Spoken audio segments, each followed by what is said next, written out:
Hello my dear student, कैसे हैं आप सब। उम्मीद करता हूं कि आप लोग बहुत अच्छे होंगे और अपनी तैयारी बहुत अच्छे से कर रहे होंगे, क्योंकि एग्जाम बहुत नज़दीक है। इसलिए मेरी आपसे एक सलाह है कि जितने भी अंसाल हैं आप उसको लगाने की कोशिश करिए। अब यही बचा हुआ है ना, आप जितने ज़्यादा अंसाल करेंगे उतनी बेहतर आपकी तैयारी होती हुई चली जाएगी और टिल एग्जाम तक आपकी तैयारी बहुत अच्छे लेवल पे पहुंच जाएगी और आप बहुत अच्छे नंबर लेकर के जरूर आएंगे। तो यहाँ पर जो है, ये चैनल है स्टडी एज। यहाँ पर आप मैथमेटिक्स की कंप्लीट तैयारी करवाई जा रही है, जिसमें मैं जो पिछले प्रीवियस ईयर क्वेश्चंस है, जो अनसॉल्व पेपर है, उनको सॉल्व कराने की कोशिश कर रहा हूँ। उसी की कड़ी में आज ये हमारा सेट नंबर 2 लेकर के आए हैं 2023 का, जिसका कोड है 822 DB। कोड देख करके आप क्वेश्चन को सॉल्व करें। तो चलिए बिना किसी देरी के हम शुरू करते हैं अपनी क्लास। और क्लास शुरू करने से पहले यदि आप चैनल पर नए हैं तो सबसे पहले इस चैनल को क्या कर लें, सब्सक्राइब कर लें। वीडियो अच्छी लगे तो उसे लाइक जरूर कर दिया करें और हो सके तो छोटा सा प्यारा सा अच्छा सा एक कमेंट भी कर दें। देखिए, बहुविकल्पी का प्रश्न नंबर 2 है। प्रश्न नंबर 2 क्यों है? क्योंकि जो इसमें पहला प्रश्न है वो अब जो है आने वाले एग्जाम में वैसे प्रश्न देखने को नहीं मिलेंगे, क्योंकि वो सिलेबस से हटा दिया गया। इसलिए हमने प्रश्न नंबर 2 से शुरू किया है। इसमें देखो, पहला ये जो दूसरा है, इसमें कहा गया कि एक समीकरण युग्म क्या है कि x + y = 10 और दूसरा है x - y = 4 का हल है। क्या हल है इसका? ए ऑप्शन है हमारे पास कि x = 5 है, y = 2, x = 7 है और y = 3 है, x = 7 है, y = -3 है, x = -7, y = -3। कौन सा हल होगा, ये हम समीकरण को हल करके पता करेंगे। तो पहला समीकरण है, देखो x + y बराबर कितना है, 10 के, और दूसरा है x - y बराबर किसका है, 4 के। अब इसको हम हल करते हैं। तो हल करने के लिए हम यहाँ पे देख रहे हैं कि एक हमारा धन का y है और दूसरा ऋण का y है। दोनों वैल्यू क्या है, बराबर है और अपोजिट साइड में, यानी कि एक पॉजिटिव है और एक निगेटिव है। तो जब ऐसी स्थिति है कि इक्वेशंस में कोई एक वैल्यू बराबर हो और एक धनात्मक हो और एक ऋणात्मक हो, तो हम क्या करते हैं कि दोनों इक्वेशंस को जोड़ देते हैं, ऐड कर देते हैं। तो यहाँ पे देखो, ये प्लस का y माइनस का y ये हमारा कैंसिल हो जाएगा। x कितना हो जाएगा यहाँ पे, 2x बराबर, और 10 और 4 कितना हो जाएगा, 14। तो जब 2x = 14 तो x बराबर कितना हो जाएगा, 14। यहाँ 2 का गुणा है तो इधर आप जब शिफ्ट करेंगे 2 से भाग दे देंगे तो 2 × 7 = 14, 7 बार जाएगा।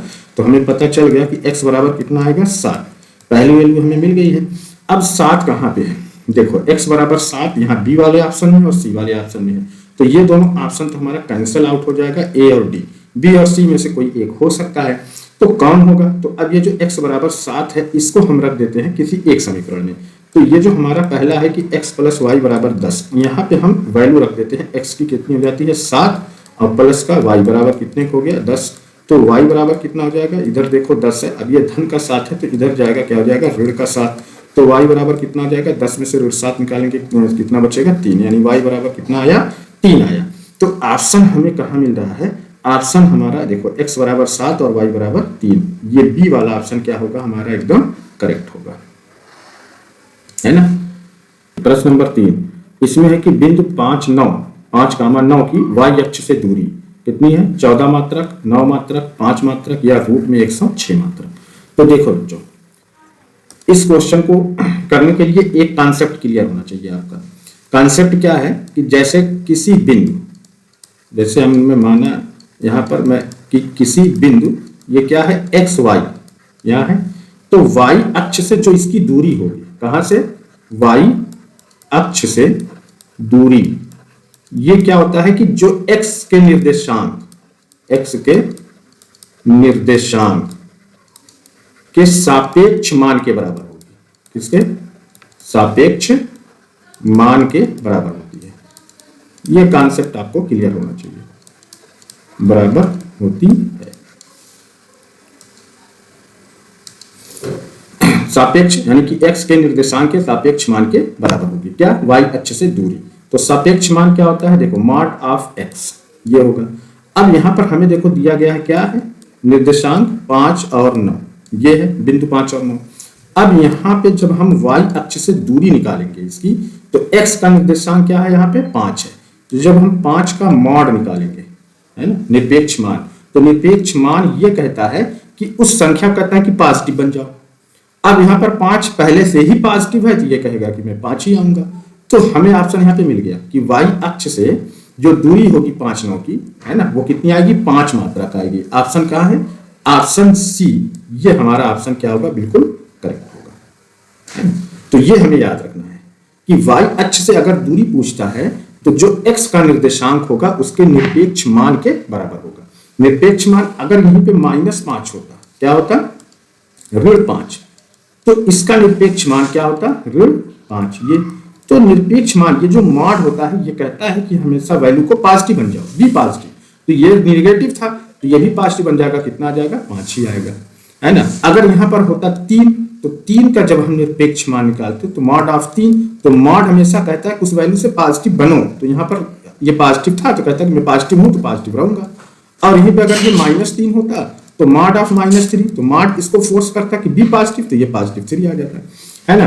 तो हमेशा इस बात को ध्यान में रखना है कि जब भी हमें ऐसा कोई बिंदु दिया रहे और y अक्ष से दूरी पूछे, तो y अक्ष से दूरी जब हम निकालेंगे तो जो x का निर्देशांक होगा उसके निरपेक्ष मान के बराबर होगा। तो यहाँ पर जब हमने 5 और 9 ये हमें बिंदु दिया गया है, अब इसमें x का निर्देशांक 5 था, अब इसका जब हमने निरपेक्ष मान निकाला तो वो भी 5 आया। तो इसका मतलब हो गया कि जो 5, 9 बिंदु हैं तो y अक्ष से जो दूरी होगी वो 5 मात्रक होगी, और ऑप्शन सी हमारा क्या हो जाएगा, एकदम करेक्ट हो जाएगा।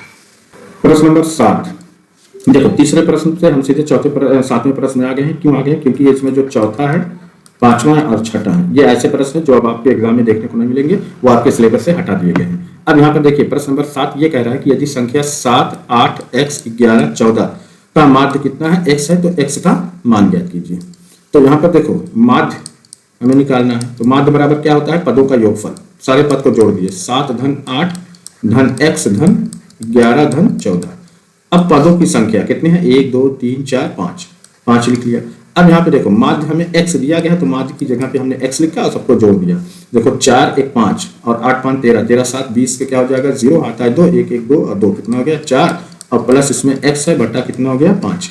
अब देखो अब इस 5 का हम इधर ले जाकर गुणा कर दें। इधर गुणा क्यों करते हैं, क्योंकि हम इसका क्रॉस मल्टीप्लाई करेंगे। यहाँ पे आप हर एक कर लीजिए, तो 5 का x में करेंगे कितना आ जाएगा, 5x, और 40 धन x का 1 में करेंगे तो कितना आएगा, 40 धन x।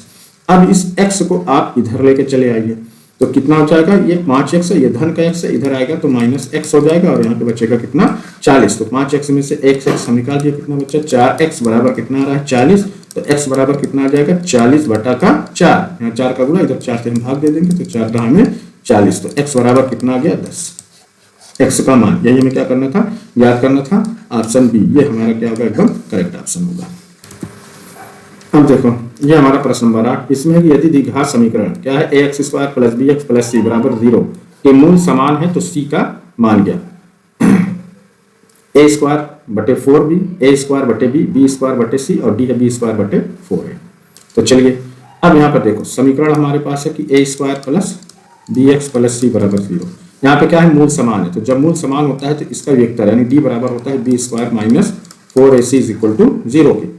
तो देखो b स्क्वायर बराबर माइनस का 4ac है, इधर ले जाएंगे हम प्लस का 4ac हो जाएगा।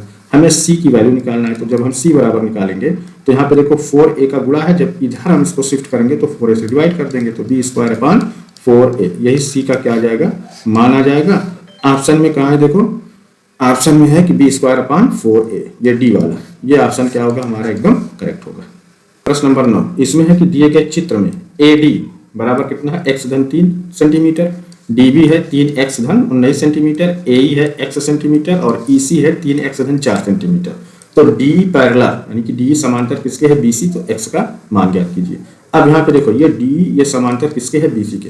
तो हम जानते हैं कि जब कोई त्रिभुज की दो भुजाओं से खींची गई रेखा त्रिभुज की तीसरी भुजा के समांतर होती है, तो उसकी जो भुजाएं होती हैं वो कैसी होती है बेटा, अनुपातिक होती है। ये हमें पता है, ये कौन सी प्रमेय है, थेल्स प्रमेय है। तो चूंकि यहाँ पर देखो DE ये क्या है, ये पैरेलल किसके है, BC के, तो इसका मतलब ये कि जो भुजाएं होंगी वो इसको दोनों भुजाओं को समान अनुपात में विभाजित करेगी, यानी कि ये हमारा आ जाएगा कि AD अपान DB ये बराबर होगा किसके, AE अपान EC के। यही क्या है, यही थेल्स प्रमेय है। अब यहाँ पर देखो AD बराबर कितना है, x धन 3, इसको लिखा, और देखो DB कितना है, 3x धन 19, 3x धन 19 बराबर। अब AE कितना है, x बटे EC कितना है, EC का मान है 3x धन 4, 3x धन 4 यहाँ पे। अब हम सबका क्या करेंगे, क्रॉस मल्टीप्लाई करेंगे। कैसा, क्रॉस मल्टीप्लाई, इसको इधर लाएंगे और इसको इधर लेके जाएंगे। तो देखो जब आप इस x का इसमें करेंगे, तो x का यहाँ पे जब आप करेंगे तो कितना हो जाएगा, 3x स्क्वायर, ये बनेगा हमारा 3x² धन 19 का x में करेंगे कितना आ जाएगा 19x बराबर। अब यहाँ से आप कर लीजिए, तो देखो एक बार हम x का करेंगे, x का हम इसमें करें 3x में तो कितना आया 3x²। फिर उसके बाद देखो प्लस और प्लस यहाँ पे लग जाएगा प्लस, और x का हम 4 में करेंगे तो कितना आ जाएगा 4x। इसी तरीके से अब 3 का हम करेंगे तो कितना हो जाएगा 3 त्रिका 9x, और फिर धन धन मिलकर धन हो जाएगा, और 3 चौक कितना आ जाएगा 12। अब देखिए आगे क्या बनती है कंडीशन, ये आएगा हमारा 3x² धन कितना है 19x, और यहाँ पे देखो बराबर ये कितना है 3x²। अब ये 4x और 9x तो 9 4 कितना हो जाएगा मिला करके 13x धन 12 है ना। अब सारी वैल्यू को आप इधर यानी कि x को इधर लेकर के आइए, तो इधर देखो ये कितना है 3x² है और धन का कितना है 19x है। अब इधर से ये देखो धन का 3x² आएगा तो क्या आ जाएगा ऋण का 3x², और ये धन 13x है तो इधर आएगा तो ऋण 13x बराबर कितना बचेगा 12 के। तो धन 3x² ऋण 3x², ये कैंसिल हो गया। अब 19x में से 13x आप निकाल दीजिए तो कितना बचेगा 6x, यहाँ आ जाएगा 6x बराबर कितना है 12, तो x बराबर कितना आ जाएगा 12/6, 6 से हम काट देंगे तो 6 दूना 12, यानी कि x बराबर कितना आ जाएगा 2 सेंटीमीटर, x बराबर 2 सेंटीमीटर। कहाँ पे है देखो ऑप्शन सी जो है ये हमारा ऑप्शन क्या हो जाएगा एकदम करेक्ट होगा। प्रश्न नंबर 10 में देखो कि 1 से 10 तक की धनात्मक सम संख्या का समांतर माध्य होगा। कौन सी संख्या धनात्मक सम संख्या, तो धनात्मक सम संख्या जब हमें निकालनी है तो देखो धनात्मक सम संख्या कौन सी आएगी है ना, कौन सी हमें संख्या ज्ञात करनी है कि धनात्मक सम संख्या बहुत सी आसान है। तो सम संख्या यानी कि जो 2 से विभाजित हो, तो 2 हो गई 4 हो गई 6 हो गई 8 हो गई और 10 हो जाएगी, 10 तक की देखना है। तो समांतर माध्य क्या निकालेंगे हम समांतर माध्य, तो सबको जोड़ देंगे 2 धन 4 धन 6 धन 8 और धन 10 बटा कितनी है 1 2 3 4 5 जोड़ दीजिए, तो 4 2 6 6 12 8 20 10 कितना हो गया 30/5, तो 5 6 30 यानी कितना आया 6। ऑप्शन कहाँ है देखो डी, ये ऑप्शन क्या होगा हमारा एकदम करेक्ट होगा। अगला देखो प्रश्न नंबर 11 है कि संख्या 156 का अभाज्य गुणनखंड होगा, है ना, ये किसी सेट में आ चुका है। तो देखिए 156 है, इसका अभाज्य गुणनखंड निकाल दीजिए कितना आ जाएगा 2 7 14 2 8 16, फिर यहाँ पे काटा हमने 2 3 6 और 2 9 18, फिर ये देखो 3 से डिवाइड होगा 3 1 9 3 3 3 9 13 खुद एक अभाज्य संख्या है तो 13 1 9 13, तो इस तरीके से 156 का आएगा कि 2 गुणे 2 गुणे 3 गुणे 13, यही होगा ना। अब चाहो तो आप घात में लिखो तो 2 2 बार है तो 2 की घात 2 हो गया गुणे 3 गुणे 13, यही होगा। ऑप्शन में चेक करो तो ऑप्शन कौन सा आ रहा है देखो यहाँ पे बी, 2 गुणे 3 2 की घात 2 गुणे 3 गुणे 13। प्रश्न नंबर 12 इसमें है कि यदि एक वर्गीकृत आंकड़े का माध्य और बहुलक क्रमशः 24 और 12 है तो इसका माध्यक होगा। अब इसके लिए देखो एक फार्मूला है, फार्मूला क्या है कि बहुलक बराबर क्या होता है कि 3 गुणा माध्यक है ना माइनस 2 गुणा माध्य, बस यही एक फार्मूला याद कर लीजिए। हमें निकालना क्या है माध्यक निकालना है, तो जब हम 3 गुणा माध्यक निकालेंगे तो ये देखो -2 गुणा माध्य हम दृढ़ में है तो इधर आएगा धन हो जाएगा, यानी कि ये बहुलक में ऐड हो जाएगा, बहुलक धन 2 गुणा माध्य, ये फार्मूला बन जाएगा। एक याद रखिए सारे फार्मूले आपको याद हो जाएंगे। तो देखो 3 गुणा माध्यक बराबर, अब बहुलक क्रमशः देखो बहुलक 24 है ना, माध्य और बहुलक यानी कि माध्य कितना है 24 है, यहां से देखते हैं कि माध्य कितना आ रहा है 24 और बहुलक कितना आ रहा है 12 है ना। तो बहुलक यहां रखा 12 धन 2 गुणे माध्य कितना है 24, तो देखो 3 गुणा माध्यक बराबर 12 और धन 24 गुना कितना होता है बच्चा 48, तो 3 गुणा माध्यक बराबर यहाँ पे जोड़ दो 48 2 50 और 10 60 हो जाएगा। तो माध्यक निकालना है ना बेटा, तो जब हम माध्यक निकालेंगे तो इधर देखो 60 है और यहाँ माध्यक में 3 से गुणा है तो इधर लाएंगे हम 3 से डिवाइड कर देंगे, काट दीजिए 3 दूना 6, 0 आगे लगा दो 2 के, तो माध्यक आपका कितना हो जाएगा 20। ऑप्शन में देख लो कहीं पर मिल रहा है बिल्कुल मिल रहा है बी में, तो ये वही वाला ऑप्शन हमारा क्या हो जाएगा, एकदम करेक्ट हो जाएगा। देखो बच्चों, ये हमारा प्रश्न नंबर 15 है। इसमें है कि काश ए बराबर 7/25, तो tan ए प्लस काट ए का मान है कितना है, 24/25, 25/24, 625/576 और 625/168। तो यहाँ पे देखो, सबसे पहले हम क्या करते हैं कि एक फिगर बनाते हैं, है ना। क्या करेंगे कि एक फिगर बना लेते हैं। देखो यहाँ पे बना लेता हूँ।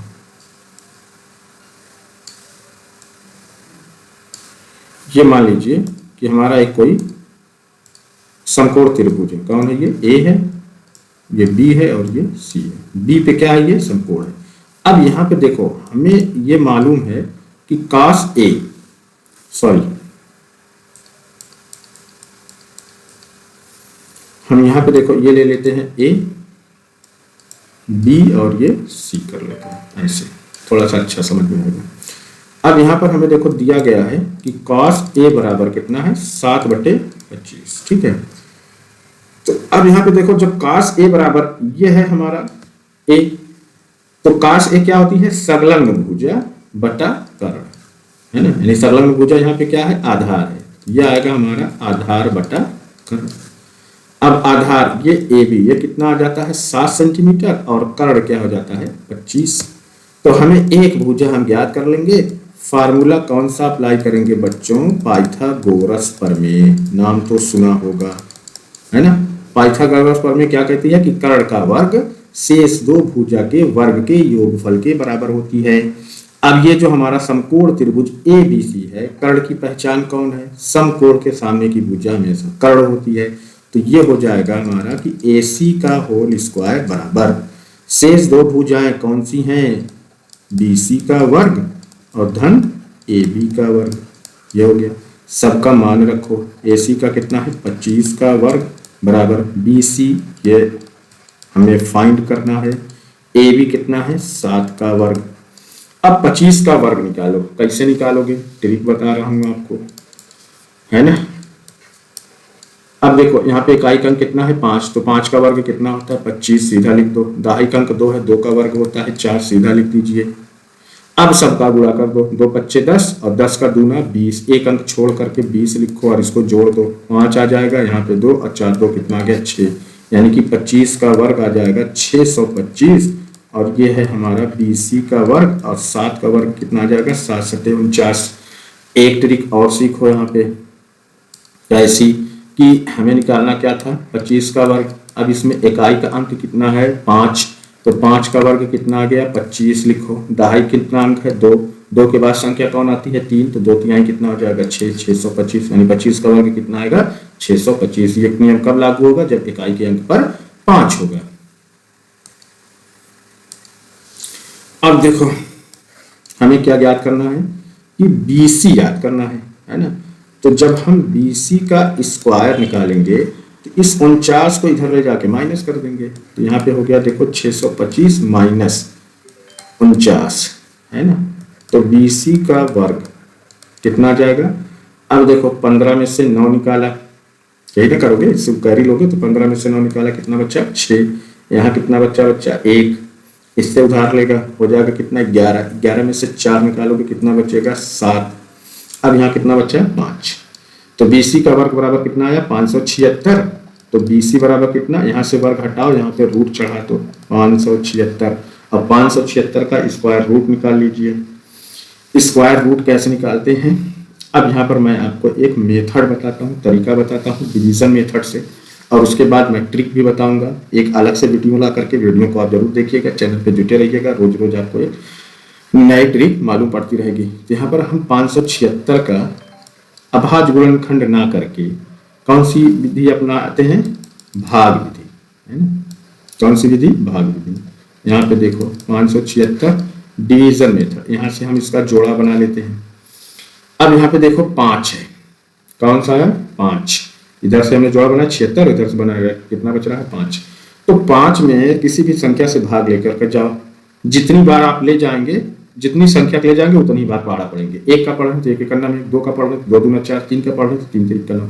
अब चूंकि 3 3 का 9 ज्यादा हो रहा है, तो इसलिए हम 2 का लेके जाएंगे, तो 2 दूना के कितना हो गया 4, यहाँ लिखा 5 में से 4 निकाला 1 बच गया। वही 2 हम यहाँ पर जोड़ देंगे तो यहाँ पे कितना आ जाएगा 4, और 76 हम यहाँ पर नीचे लिख लेते हैं।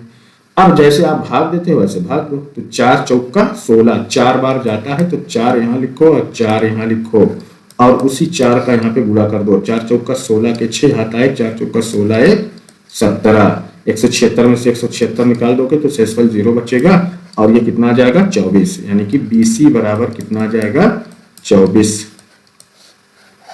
ये हमें पता चल गया कि BC बराबर कितना है 24।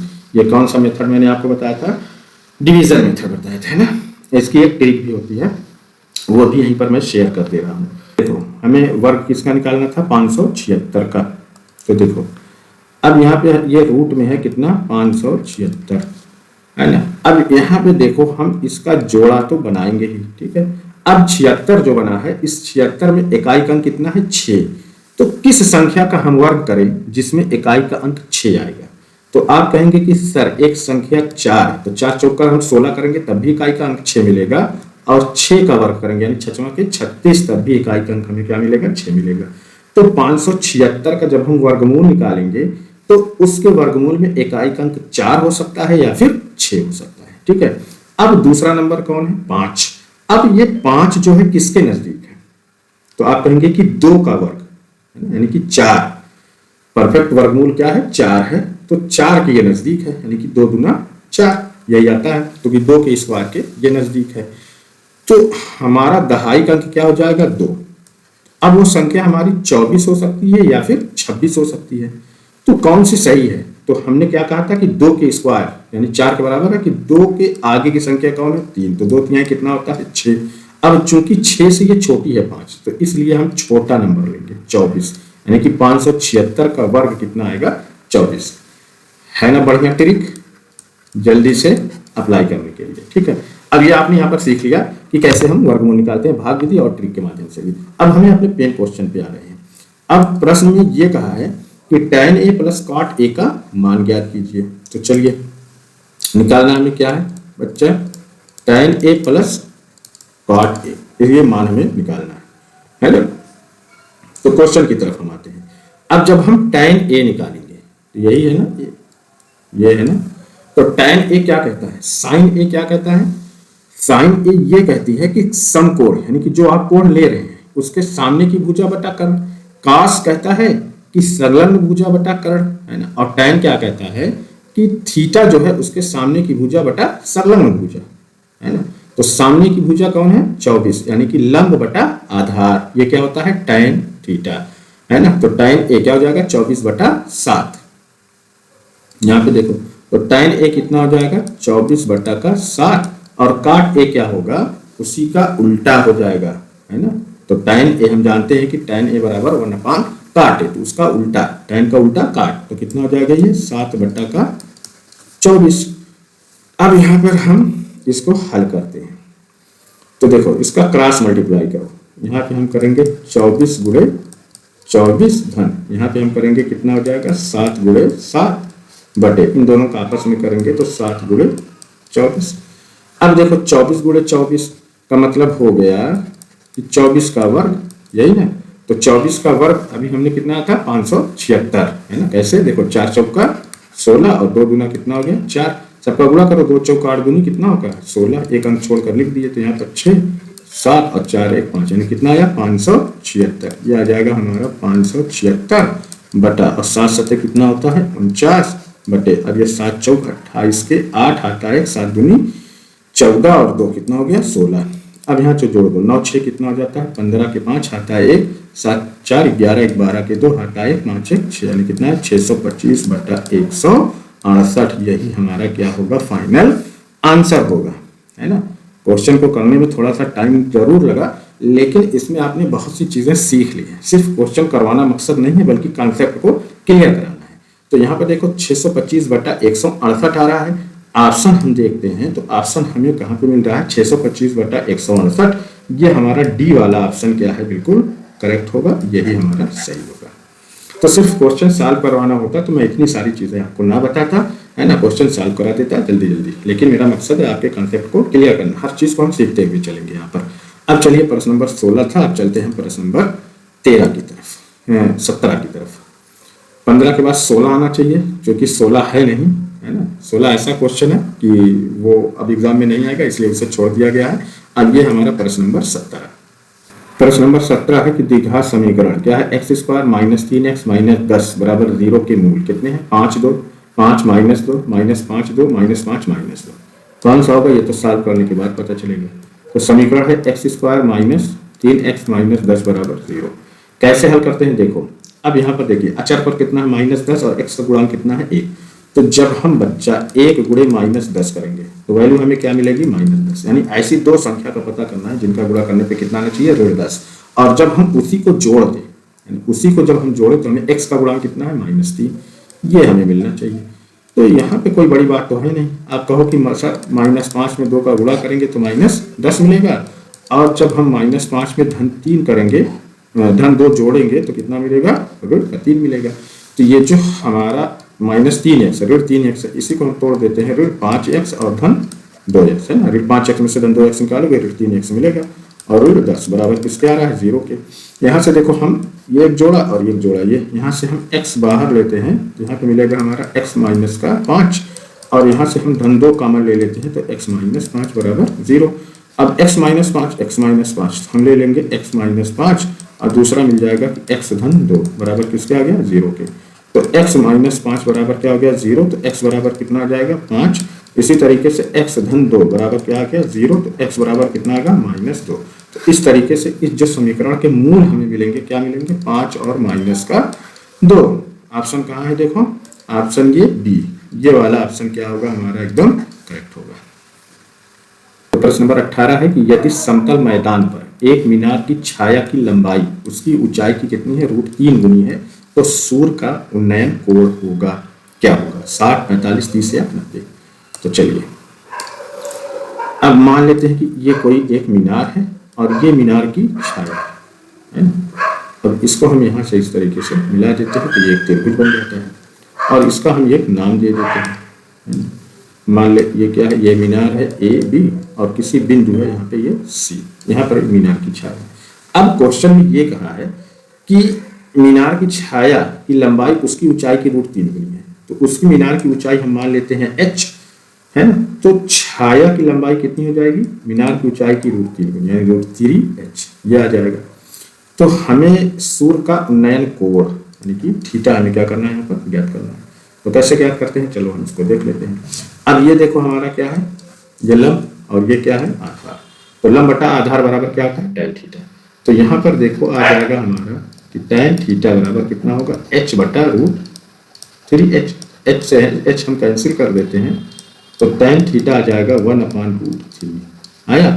तो आप जानते हैं कि tan 30 की वैल्यू होती है 1/√3, तो इसलिए थीटा बराबर कितना आ जाएगा, 30 आ जाएगा। ऑप्शन है कहीं, ऑप्शन सी बिल्कुल मौजूद है, इसी को हम क्या करेंगे, टिक कर देंगे, और हमारा क्वेश्चन बिल्कुल सही हो जाएगा। तो बच्चों ये था हमारा कक्षा 10 गणित अनुसार 2023 का सेट नंबर 2, जिसका कोड है 822 DB। तो इसके जो बहुविकल्पी प्रश्न थे, है ना, कुल 1 से लेकर के 20 प्रश्न तक आते हैं। तो इसमें जो हमारे एग्जाम पॉइंट ऑफ व्यू से बेहतरीन क्वेश्चन थे, उन क्वेश्चन को हमने आज बहुविकल्पी को समाप्त कर लिया है। अब जो आगे की वीडियो आएगी उसमें हम इसके वर्णनात्मक प्रश्न यानी कि खंड 12 से शुरू करेंगे, ठीक है। तो तब तक के लिए बाय बाय, और आप अपनी पढ़ाई में एकदम लग जाइए, अंसार लगाना शुरू कर दीजिए। मैथ में आपको कंप्लीट नंबर लेकर के आना है, 70 में 70। तो जाते जाते एक बार फिर आपसे, यदि आप चैनल पे नए हैं तो प्लीज़ चैनल को सब्सक्राइब करें, वीडियो अच्छी है तो उसे लाइक करें, अच्छा सा प्यारा सा कमेंट भी ज़रूर करें। तो चलिए मिलते हैं नेक्स्ट वीडियो में नए टॉपिक के साथ।